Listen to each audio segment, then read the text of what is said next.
तर लक्ष्मण हाकेंची अभिवादन यात्रा बीडमधील भगवानगडावर आता पोहोचली आहे। भाजपचा डीएनए ओबीसी असेल तर फडणवीसांनी स्पष्टीकरण द्यावं असं आवाहन लक्ष्मण हाके यांनी केलंय। फडणवीस दोन्ही बाजूने बोलत आहेत अशी टीका देखील त्यांनी केली आहे। अधिकाराचं संरक्षण होत नसेल तर राजकीय विचार करू असा इशारा देखील यावेळी लक्ष्मण हाके यांनी दिला।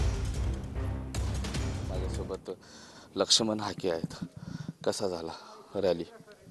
रॅली ही सुरुवातीपासून सिंदखेड राजापासून ते पोहरादेवीपासून ते गोपीनाथगडापासून ते आत्ता भगवानगडापर्यंत गावोगावी हजारोंच्या संख्येनं तरुणाई रस्त्यावर उतरलेली होती। JCB असतील, क्रेन्स असतील यांच्या माध्यमातून लोकांनी एकत्रित येऊन आमच्या या अभिवादन रॅलीचं स्वागत केलं। देवेंद्र फडणवीस जर ओबीसी भाजपचा DNA आहे असं जर म्हणत असतील तर मग ते पुढं काही येत नाहीत, बोलत का नाहीत? आम्ही त्यांना वेगळं काही मागत नाही आहोत। आमचं जे ओबीसीचं रिझर्वेशन आहे, सामाजिक न्यायाचं आरक्षण आहे, ह्या आरक्षणाच्या बाजूने फक्त बोला।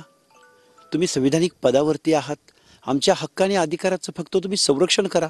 आम्ही मराठा समाजाचं डेलिगेशन आलं की त्यांना म्हणायचं आम्ही तुम्हाला रिझर्वेशन देतो, संवेदनशील पद्धतीनं काम करतो, आणि ओबीसीचं डेलिगेशन आलं की त्यांना म्हणायचं आम्ही ओबीसी आरक्षणाला धक्का लागू देत नाही। म्हणजे दोन्ही टायमाला हे कसं होऊ शकतं? काल अधिवेशनाचा पहिला दिवस होता। मुख्यमंत्री असं म्हणाले की ओबीसीच्या आरक्षणाला धक्का न लावता आम्ही मराठ्यांना आरक्षण देऊ। तेच कसं देणार आहेत याचं उत्तर आम्हा ओबीसींना पाहिजे। एका बाजूला जरांगे म्हणतात की आम्ही ओबीसीमध्ये घुसलोय, दुसऱ्या बाजूला शासन म्हणतं की आम्ही ओबीसी आरक्षणाला धक्का लागू देत नाही।